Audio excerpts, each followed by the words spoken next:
Salve, bentornato Mazzarri. Ciao, buonasera. Le volevo chiedere se ci può raccontare questi suoi primi giorni di Sono nuovo. emozionato, ragazzi.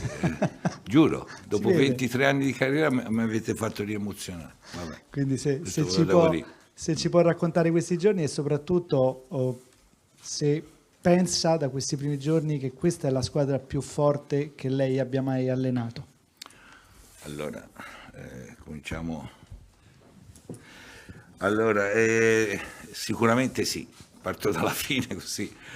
In questi giorni poi devo stare attento a come parlo perché sono famoso per lamentarmi, quindi ora c'è un altro Mazzarri, non mi lamento più, quindi sono stato bene, ho dormito 12 ore al giorno.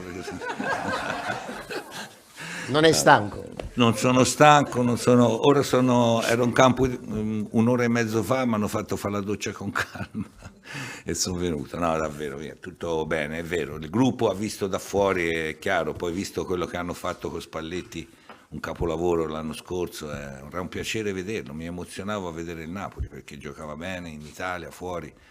È stato, come si può dire, un qualcosa di bello davvero per tutti, anche gli italiani penso, perché era un bellissimo calcio, i ragazzi giocavano bene, grande organizzazione, era un piacere vederlo.